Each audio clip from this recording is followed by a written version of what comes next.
dit que la vérité finit toujours par éclater. Je n'aurais jamais imaginé la découvrir garée devant un motel miteux en plein après-midi. À cet instant, tout a basculé. Les pièces du puzzle que j'ignorais depuis des semaines se sont enfin assemblées, formant une image que je refusais de voir mais que je ne pouvais plus nier. Ma femme me trompait. Je n'étais pas du genre à m'apitoyer sur mon sort. Pas de cris, pas de supplications, pas de scandale. J'ai fait pire, je suis resté silencieux.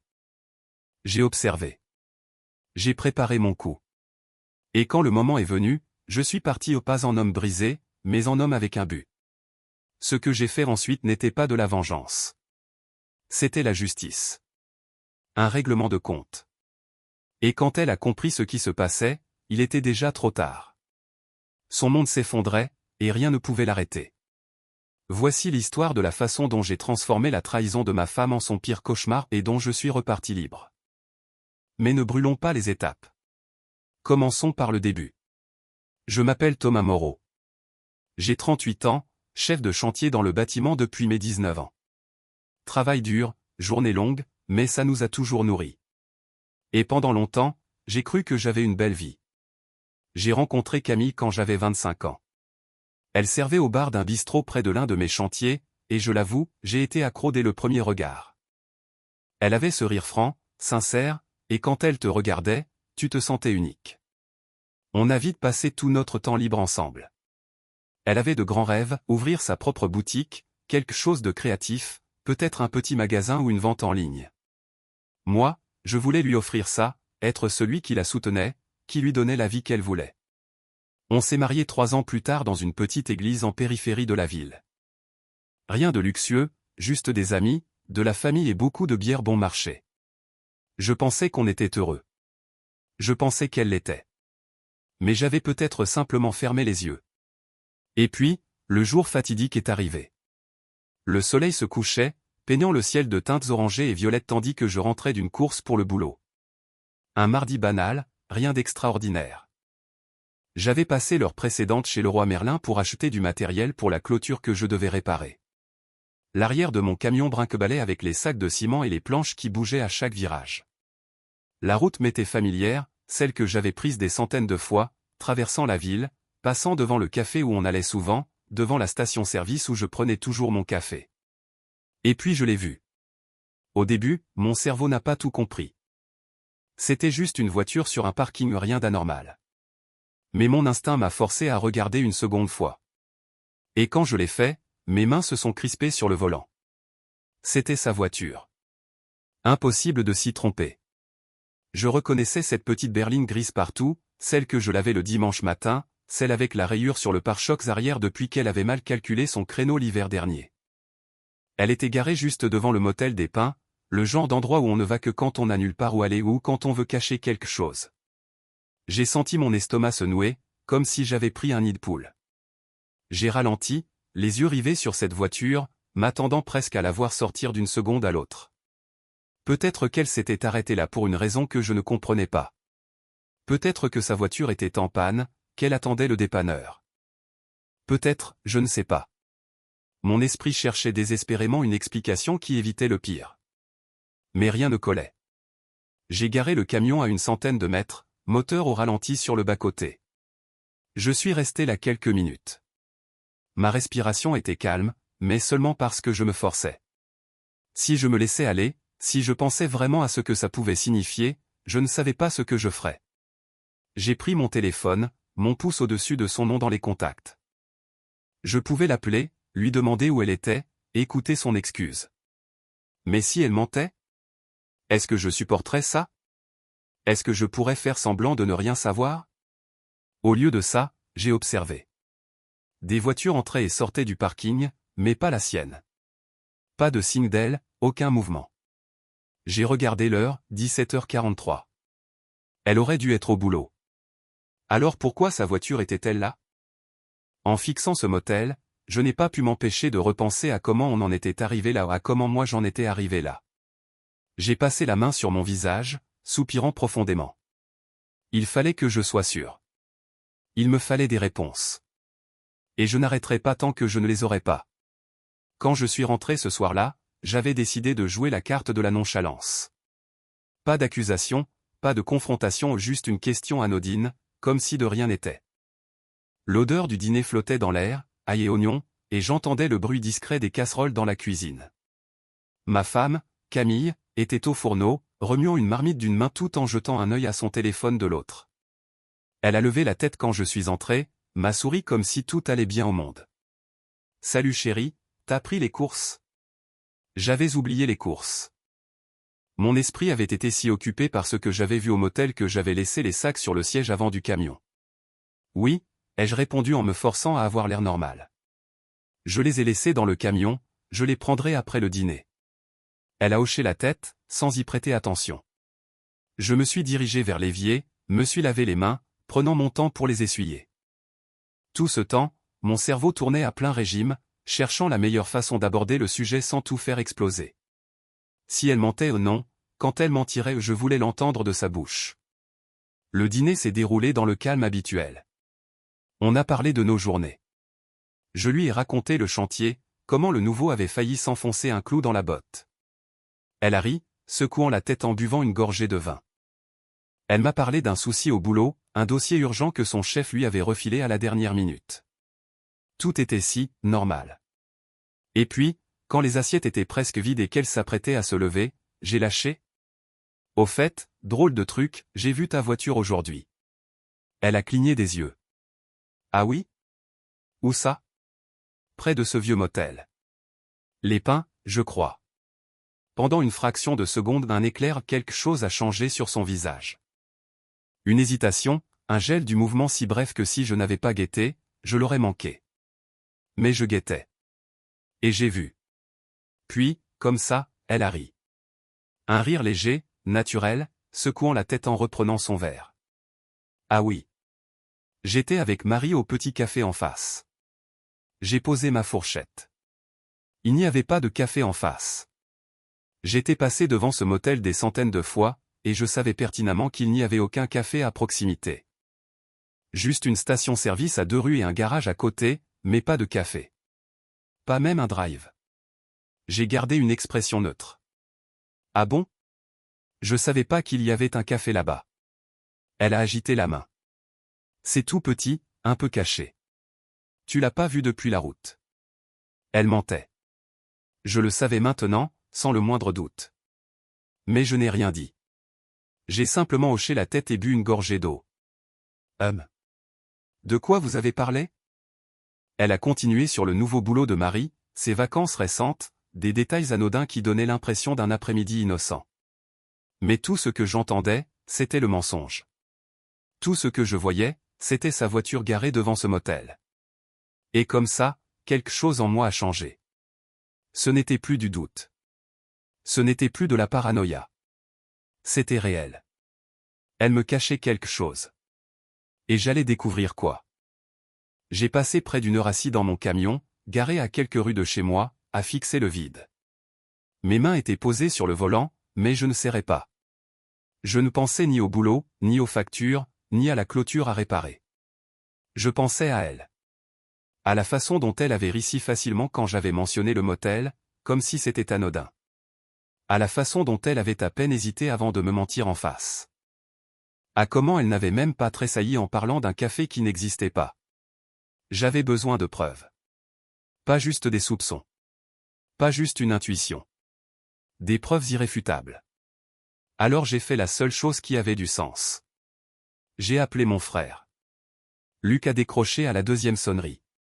Quoi de neuf? J'ai dégluti, fixant mon reflet dans le rétroviseur. J'ai besoin d'aide. Quelque chose dans ma voix a dû l'alerter, parce qu'il n'a pas fait sa blague habituelle. Qu'est-ce qui se passe? J'ai hésité une demi-seconde, puis j'ai soufflé. Je crois que Camille me trompe. Silence à l'autre bout. Puis Luc a répondu, merde. Il a laissé le mot planer un instant. T'es sûr? Pas encore, ai-je admis. Mais j'ai vu sa voiture garée devant les Pins l'autre jour. J'en ai parlé au dîner ce soir. Elle a menti, Luc. Elle m'a dit qu'elle était dans un café en face. Y a pas de café en face. Exactement. Nouveau silence. Tu veux des preuves? A fini par dire Luc. Sa voix était calme, pragmatique. On va t'en trouver. Luc et moi avons toujours été proches. Il a 6 ans de plus que moi, il est flic depuis plus de 10 ans, et il n'est pas du genre à laisser les émotions prendre le pas sur la logique. Il déteste aussi les menteurs. Le lendemain, on s'est retrouvés dans un café de l'autre côté de la ville. J'ai commandé un café que je n'ai presque pas touché. Luc a remué du sucre dans le sien, me regardant attentivement. « Vas-y, raconte-moi tout. » Je lui ai tout dit. Depuis le moment où j'avais vu sa voiture devant le motel jusqu'à la façon dont elle avait ri quand je lui en avais parlé au dîner. Je lui ai parlé de son comportement récent, son téléphone toujours près d'elle, les appels qu'elle prenait dehors, les retours tardifs. Quand j'ai fini, Luc s'est adossé à sa chaise, se frottant la mâchoire. « Ouais » a-t-il murmuré. « Ça sent pas bon. »« Non » ai-je dit. « Pas du tout. » Luc a soufflé par le nez, réfléchissant. Puis il s'est penché en avant, posant les coudes sur la table. « Voilà ce qu'on va faire. On la surveille, rien de fou, rien d'illégal. Juste assez pour voir si sa voiture continue à se garer au mauvais endroit. » J'ai hoché la tête. « Ok. Mais tu changes rien » a-t-il prévenu. « Tu la traites pas différemment, tu la regardes pas comme si tu savais. Tu restes normal. Si elle sent que tu la soupçonnes, elle va se couvrir mieux. » Compris. Luc m'a observé un instant, puis a hoché la tête. « D'accord. On commence. » Cette semaine-là, j'ai observé Camille plus attentivement que jamais. J'ai commencé à remarquer des choses. Elle avait une routine quasi religieuse. Départ au boulot vers 8h15, retour vers 17h45. Dîner la plupart des soirs. Télé. Coucher vers 22h. Mais certains soirs, ça changeait. Certains soirs, elle faisait des heures sup. Et ces soirs-là, Luc et moi la suivions. La première fois, elle était vraiment au bureau. Sa voiture était sur le parking, les lumières allumées. On n'a pas attendu longtemps avant de rentrer. La deuxième fois? Pareil. La troisième? La troisième, elle n'est pas allée au bureau. Elle est partie à l'heure habituelle, mais au lieu de rentrer, elle a pris une déviation. Je l'ai suivie à distance, Luc quelques voitures derrière. Elle s'est garée sur le parking d'un centre commercial. J'ai froncé les sourcils, observant depuis ma place de l'autre côté de la rue. « Qu'est-ce qu'elle fait » ai-je murmuré. La voix de Luc a crépité dans la radio. « Attends. » On a patienté. 5 minutes. Puis 10. Puis un SUV noir est entré sur le parking. Mes mains se sont crispées sur le volant quand j'ai vu un homme descendre et se diriger vers sa voiture. Grand. Cheveux sombres. Camille est sortie. Ils ne se sont pas touchés. Pas d'embrassade. Rien d'évident. Mais ils ont parlé. Elle a souri. Il a ri. Puis, après quelques minutes, ils sont repartis chacun de leur côté. La voix de Luc est revenue. « T'as vu ? » ?»« Ouais. »« Tu le connais ? » ?»« Non. » Luc a soupiré lentement. « Ok. On continue. » Les nuits suivantes, on a fait pareil. Et ça n'a pas pris longtemps pour voir le schéma. Elle l'a revu 2 jours plus tard, dans un autre parking. Puis la semaine suivante. Toujours des endroits différents. Toujours prudente. Mais pas assez. Parce que maintenant, je savais. Elle me mentait. Je ne savais pas jusqu'où ça allait, pas tous les détails. Mais j'en savais assez. Luc m'a donné un petit appareil photo discret que je pouvais garder dans le camion. Ça date tout automatiquement, m'a-t-il dit. Garde-le sur toi. J'ai hoché la tête, serrant l'appareil. Parce que je n'observais plus seulement. Je collectais des preuves. Et quand le moment viendrait, je les utiliserais. Une semaine s'est écoulée. Je n'ai rien forcé, rien demandé, rien changé. Si Camille a remarqué que j'étais plus silencieux, elle n'en a rien dit. Elle continuait sa vie comme si de rien n'était, comme si elle ne m'avait pas menti en face à table. Je l'observais de près. Pas assez pour l'alerter, juste assez pour capter les détails de son téléphone toujours plus près d'elle, ses appels pris sur le perron, les regards qu'elle me lançait quand elle croyait que je ne regardais pas. Tout était là, les signes que j'avais été trop aveugle pour voir avant. Puis, le jeudi soir, elle a lâché la bombe suivante. Je dois partir ce week-end, a-t-elle dit en feuilletant le courrier près du plan de travail. Un truc pro. Un séminaire à Angers. J'ai hoché la tête, gardant un air neutre. Ah bon? Ouais. Elle a marqué une pause, glissant une mèche derrière son oreille, feignant la désinvolture. J'avais pas prévu, mais mon chef m'a demandé de remplacer quelqu'un au dernier moment. Tu t'en sortiras pour le week-end? J'ai forcé un sourire. Bien sûr. Tu me connais, je vais regarder le match, bricoler dans le garage. Elle a souri en retour, mais j'ai vu ce petit éclat de soulagement dans ses yeux. Comme si elle s'attendait à ce que je proteste, que je pose plus de questions. Je n'en ai rien fait. J'ai joué le rôle du mari confiant, comme je le faisais depuis 10 ans. Je l'ai embrassé pour lui dire bonne nuit, lui ai souhaité une bonne route, et je suis resté éveillé longtemps après qu'elle se soit endormie, fixant le plafond, attendant le matin. Le vendredi matin, elle a préparé sa valise, m'a embrassé sur la joue et est partie. Je l'ai regardée par la fenêtre reculée dans l'allée, me faire un signe comme si tout allait bien, et disparaître au bout de la rue. J'ai compté jusqu'à 10 avant de prendre mon téléphone et d'appeler mon frère. Elle est partie. Ok. On s'y met. 10 minutes plus tard, je l'ai retrouvée à une station-service en sortie de ville. Luc était appuyé contre son camion, bras croisés, scrutant la route comme un faucon. Il avait 6 ans de plus que moi, bâti comme un rugbyman, et assez d'années dans la police pour savoir exactement comment gérer ce genre de situation. « T'es prêt ?» m'a-t-il demandé. J'ai hoché la tête. « Ouais. » « Bien. » Il m'a lancé un petit appareil photo. « Ça date tout seul. »« Garde-le à portée. » J'ai hoché la tête, serrant l'appareil avant de monter dans nos camions respectifs. Camille avait 20 minutes d'avance, mais ça allait. Je savais où elle allait manger, ou du moins c'est ce qu'elle voulait me faire croire. On a roulé. Le ciel était couvert, ce gris terne qui rend tout plus lourd. Les routes s'étiraient longues et vides, traversant des collines et des champs calmes. Seul le ronronnement du moteur et le crépitement de la radio brisaient le silence. Puis, après 1 heure environ, Camille a quitté l'autoroute. Pas vers Angers. Vers ailleurs. J'ai serré le volant plus fort. Voilà. La voix de Luc a crépité dans la radio. Je la suis. Reste derrière, pas trop près.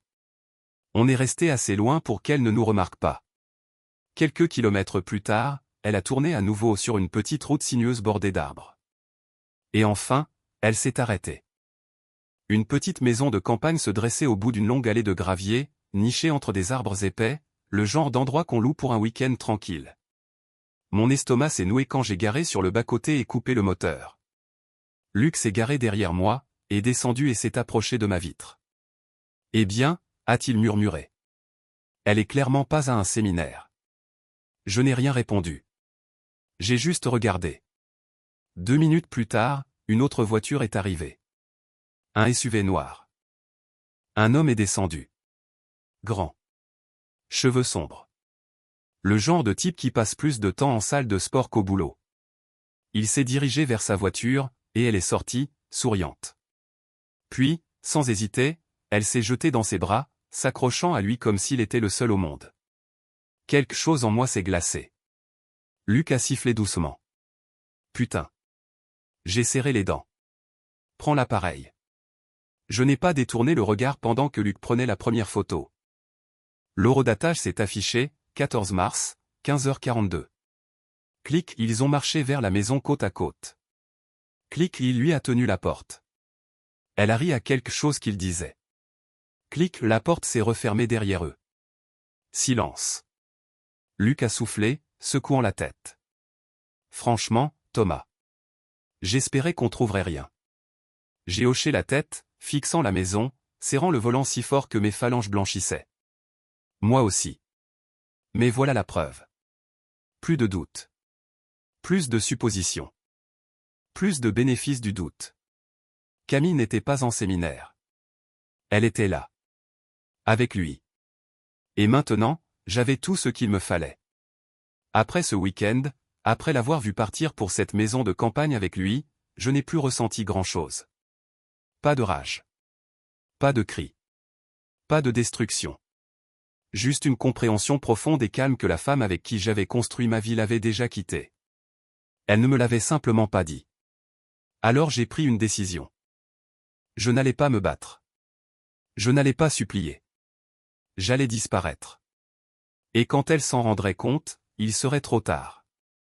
La première chose que j'ai faite, c'est commencer à déplacer mes affaires. Pas tout d'un coup.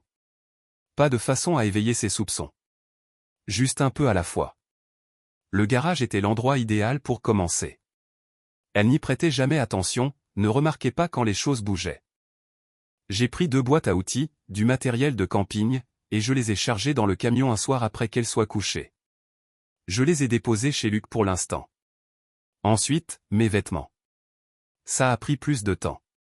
Impossible de rendre ça évident. Impossible de laisser mon côté du placard vide. Alors j'ai pris quelques affaires à la fois aux chemises de travail, jeans supplémentaires, veste. J'ai pris le costume que je portais à notre mariage et je l'ai rangé. Je ne voulais plus jamais le voir. Mes documents importants, acte de naissance, passeport, carte vitale sont allés dans un dossier dans le camion. Tout ce qui comptait vraiment a été déplacé. Le reste? Elle pouvait le garder. En parallèle, j'ai commencé à fermer les comptes. Les comptes joints en premier au compte courant, épargne. Je n'allais pas la laisser partir avec ce qui était à moi. J'ai pris rendez-vous à la banque. Je me suis assis en face d'une femme en tailleur bleu marine qui a affiché mes comptes sur son écran. Je voudrais clôturer les comptes joints, ai-je dit. Elle m'a regardé. Les 2 titulaires seront présents. Non. Elle a hésité. En général, il faut les 2 signatures. J'ai glissé un document sur le bureau. Procuration. Signé il y a quelques années. Ça me donne le droit de décider pour elle.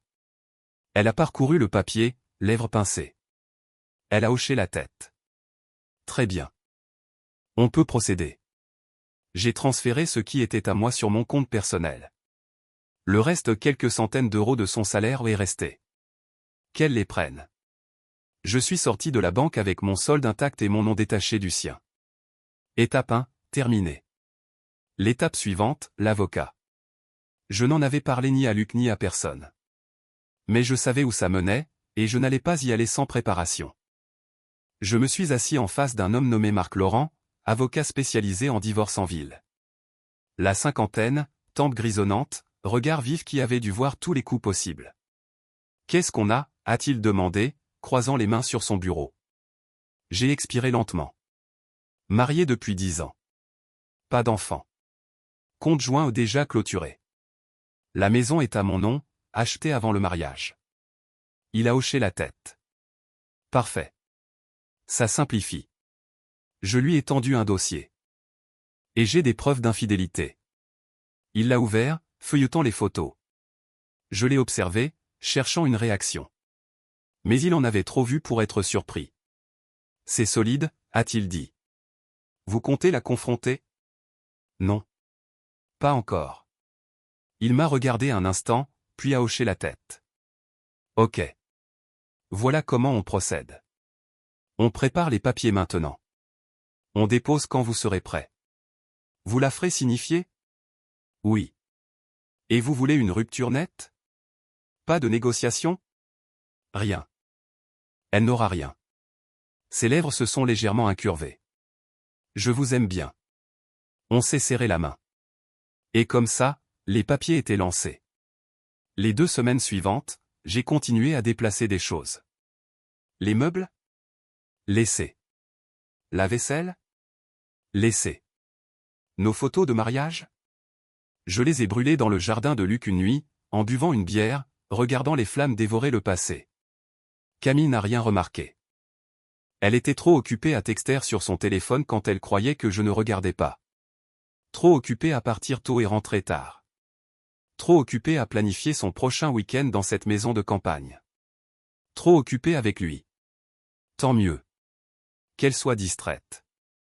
Parce que quand elle s'en rendrait compte, je serais déjà parti. J'avais toujours entendu que la meilleure façon de quitter quelqu'un était de partir avant même qu'il s'en aperçoive. C'est exactement ce que je faisais. La partie la plus dure était de m'assurer qu'elle ne pourrait rien me prendre. Les comptes bancaires étaient réglés. C'était la première étape. Mais il restait les détails, les factures, les biens, tout ce qui nous liait encore. J'ai résilié la carte de crédit à laquelle elle avait accès, celle à mon nom. J'ai modifié mon assurance pour qu'elle ne soit plus bénéficiaire. J'ai redirigé mon salaire sur un nouveau compte qu'elle ignorait. Quand je partirais, elle ne toucherait pas un centime de ce qui était à moi. Et la maison. Je l'avais achetée avant le mariage, à mon nom seul. Elle n'avait jamais payé une mensualité, jamais contribué. Elle était à moi. Et je n'allais pas la laisser croire qu'elle pouvait y prétendre. J'ai revu mon avocat. Marc Laurent était efficace, comme j'en avais besoin. Il s'est adossé dans son fauteuil, parcourant les documents que je lui avais apportés, puis a approuvé d'un signe de tête. Elle n'a aucun droit sur la maison, a-t-il confirmé. Vous êtes tranquille. J'ai soufflé. Bien. Vous voulez toujours gérer ça discrètement. J'ai hoché la tête. Pour l'instant. Malin, a-t-il dit. Si elle ne voit rien venir, elle n'aura pas le temps de réclamer. C'était le plan. Je ne lui laissais aucune marge de manœuvre. À la 3e semaine, j'avais presque tout sorti de la maison. Le garage était vide sauf quelques trucs dont je me fichais. La chambre avait toujours l'air pareil, mais mon côté du placard était presque nu, mes affaires disparaissant une par une. Il ne restait que mon camion, mes clés et un sac de vêtements. J'avais veillé à ce que, quand je partirais pour de bon, il ne reste rien qui me lie à elle. Elle rentrerait, regarderait autour d'elle, et réaliserait à quel point elle avait été aveugle. Elle pensait contrôler la situation. Elle n'avait aucune idée qu'elle allait tout perdre. Camille était pressée ce matin-là. J'étais à la table de la cuisine avec mon café, la regardant s'affairer, fourrant des affaires dans un petit sac de voyage. Elle était à moitié habillée, leggings et pull ample, cheveux encore humides de la douche. Elle était distraite, me regardant à peine. C'était presque drôle. Elle pensait me berner. Pensait que j'étais toujours le mari confiant et naïf qu'elle pouvait tromper sans sourciller. Encore un déplacement pro, ai-je demandé tranquillement, buvant une gorgée. Elle a marqué une demi-seconde d'hésitation juste assez pour que je la remarque, puis a souri. Ouais. Juste le week-end. J'ai hoché la tête. Ou cette fois. Elle a haussé les épaules, fermant son sac. Au même endroit que la dernière fois. Tu sais comment c'est. Plein de réunions. Je pourrais pas beaucoup appeler. Je comprends. Le boulot, c'est le boulot. Elle a souri encore, s'est penchée pour m'embrasser sur la joue avant de prendre ses clés. À dimanche, a-t-elle dit, déjà vers la porte. Je n'ai pas répondu. La porte s'est refermée, et elle était partie. J'ai attendu. J'ai compté les secondes. J'ai écouté sa voiture sortir de l'allée et s'éloigner. Puis je me suis levé, j'ai fini mon café et je me suis mis au travail. Il ne restait pas grand-chose à empaqueter. La plupart de mes affaires étaient déjà chez Lucou dans le camion. Ne restait que des petits trucs sans importance, rien qui laisserait un vide si elle avait regardé. J'ai pris mon sac dans la chambre, les jeté sur mon épaule.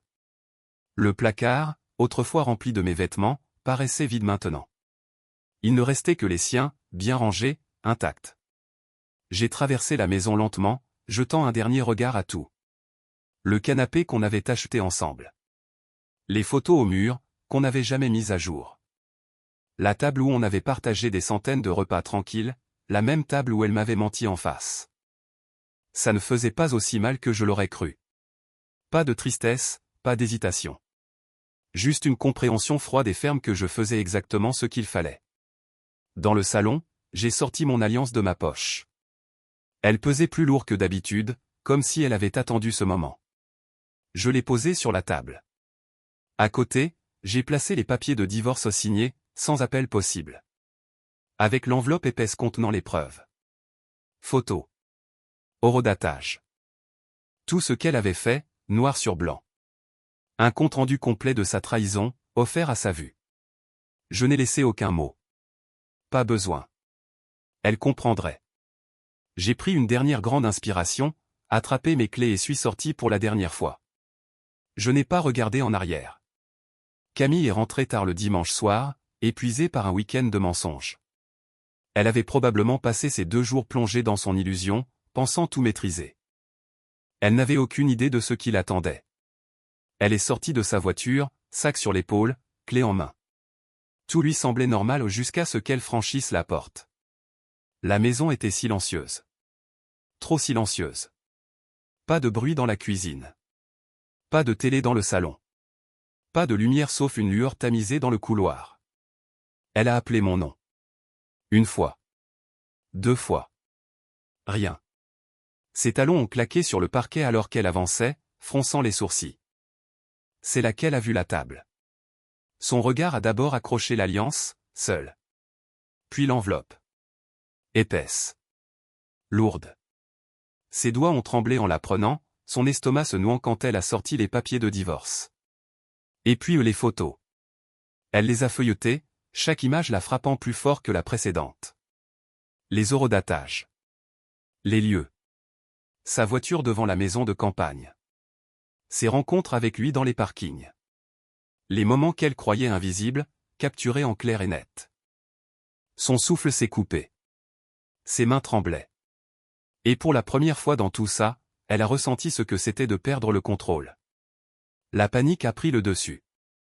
Elle a tout lâché sur la table et s'est précipitée sur son téléphone, composant mon numéro. Ça a sonné une fois avant de tomber sur la messagerie. Elle a réessayé. Pareil. Ses mains serraient le téléphone alors qu'elle parcourait ses contacts, appelant mon frère. Pas de réponse. Elle a appelé mes parents. Rien. Elle a même essayé quelques amis communs, ceux qui avaient toujours été là, qui nous connaissaient comme couple. Personne ne répondait. Elle était seule. La prise de conscience l'a frappée comme un train. Ce n'était pas une dispute. Ce n'était pas quelque chose qu'elle pouvait arranger en pleurant et en suppliant. J'étais parti. Sans avertissement. Sans au revoir. Sans discussion finale où elle aurait pu pleurer et me supplier de comprendre. Juste une maison vide et les ruines de ses choix sous ses yeux. Elle a dû passer le reste de la nuit à faire les 100 pas, m'appelant encore et encore, laissant des messages paniqués. Thomas, rappelle-moi s'il te plaît. Où es-tu? C'est quoi ça? Je comprends pas, on peut parler? Je n'ai écouté aucun d'eux. Le lundi matin, elle était probablement épuisée, rongée par l'angoisse. Mais ça allait empirer.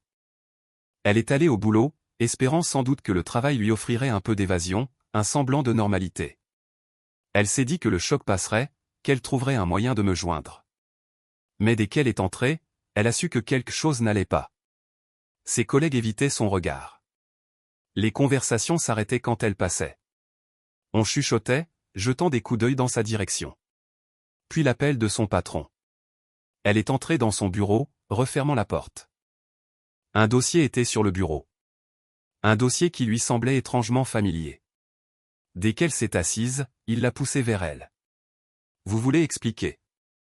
Elle l'a ouvert. Les photos. Les horodatages. Les preuves. Elle n'arrivait plus à respirer. Comment avez-vous? Ça m'a été envoyé, a coupé son patron. Avec un message très clair sur la conduite d'une employée en dehors du travail. Elle a bafouillé, cherchant une défense, n'importe quoi pour expliquer. Son patron n'était pas intéressé. Votre vie privée m'importe peu, a-t-il continué. Mais la réputation de l'entreprise, oui. Et là, vos actes posent problème. Elle sombrait, s'accrochant à n'importe quoi. Je sais pas qui a pu. Il a levé la main pour la faire taire. Vous êtes suspendu le temps d'une enquête interne. On vous informera de la décision d'ici la fin de la semaine. Elle est sortie du bureau livide, tremblante, passant devant des collègues qui savaient tout. Le vendredi, la décision est tombée. Licenciée. Sans indemnité. Sans recommandation. Comme ça, elle avait tout perdu. Camille avait tout perdu, et le pire, c'est qu'elle savait qu'elle n'avait à blâmer qu'elle-même. Quand les papiers de divorce lui sont tombés entre les mains, sa vie était déjà en ruine. Sans emploi. Seule. La maison, autrefois pleine de notre vie commune, ressemblait maintenant à un tombeau. Elle devait passer ses nuits à fixer son téléphone, relisant mes derniers messages avant que je disparaisse. Mais le vrai cauchemar n'avait même pas encore commencé. Elle pensait avoir touché le fond. Elle ignorait à quel point elle pouvait encore tomber. Tout a commencé par un post. Un simple message accompagné de quelques photos, chacune un instantané de sa trahison. Horodatage, lieu, vérité indiscutable. Au début, ça s'est répandu doucement. Quelques likes. Quelques commentaires. Puis ça a explosé. Les gens qu'elle connaissait, ceux que je connaissais, amis communs, anciens collègues, tout le monde l'a vu. Quand elle a réalisé ce qui se passait, il était trop tard. Son téléphone n'arrêtait pas de sonner. Sa famille a appelé, un par un, exigeant des explications. Sa mère, furieuse et honteuse. Son père, déçu d'une façon qui faisait plus mal que la colère. Tu as jeté ton mariage pour ça? Elle n'avait pas de réponse. Ses amis, ou du moins ceux qu'elle croyait tels, n'étaient pas mieux. Certains l'ont bloqué net, refusant d'être associé au scandale. D'autres lui ont envoyé des messages avec des mots qu'elle n'aurait jamais imaginés d'eux. Je pensais que t'étais mieux que ça. Tu l'as cherché. Son réseau professionnel s'est effondré en une nuit. Anciens collègues ont pris leur distance. Personne ne voulait être lié à une femme dont le nom était soudain une blague. Et quand elle a vérifié les comptes bancaires, où elle n'a rien trouvé. Pas un sou. Aucun filet de sécurité. Aucun plan B. Elle avait perdu son mari, son travail, sa réputation et sa stabilité financière en quelques semaines. Tout ça parce qu'elle pensait ne jamais se faire prendre. Elle a essayé de me retrouver. Elle a tout tenté, appels, messages, contacts communs. Mais j'étais parti. Je n'avais aucune envie d'entendre ses excuses, ses justifications, ses tentatives de réécrire l'histoire. J'en avais fini. La seule fois où je la reverrais, ce serait au tribunal. L'audience était prévue un matin frais de fin d'automne. Le ciel était gris, l'air piquant annonçant l'hiver.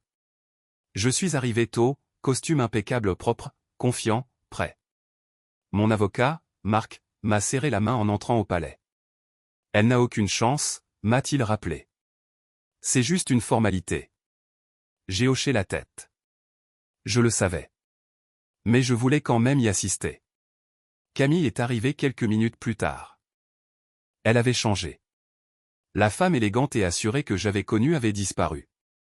Elle paraissait fatiguée, plus mince, cheveux tirés en arrière de façon sévère. Elle serrait un dossier contre elle comme si c'était la seule chose qui la tenait encore debout. Elle m'a vu et a hésité. Peut-être qu'elle s'attendait à ce que je la regarde avec regret. Je ne l'ai pas fait. Elle a dégluti et est entrée. On n'a pas échangé un mot. Pas même un regard. L'audience a été simple. Le juge a passé en revue les documents, vérifié que tous les liens financiers étaient rompus.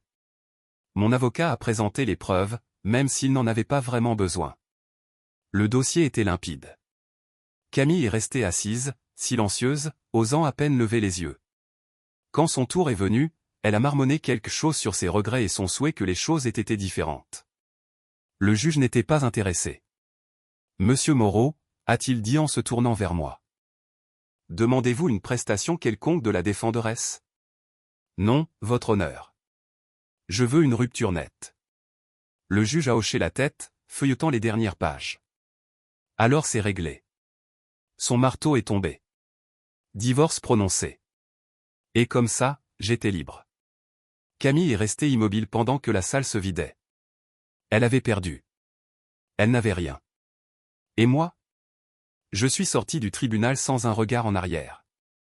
Et puis, quand tout a été fini, j'ai fait quelque chose qui a garanti qu'elle ne remettrait jamais les pieds dans cette maison. Je l'ai vendue. Pas des mois plus tard. Juste après le divorce. Rideau.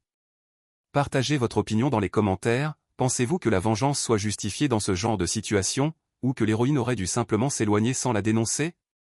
Si vous avez aimé cette histoire, abonnez-vous à la chaîne et laissez-nous un « j'aime ».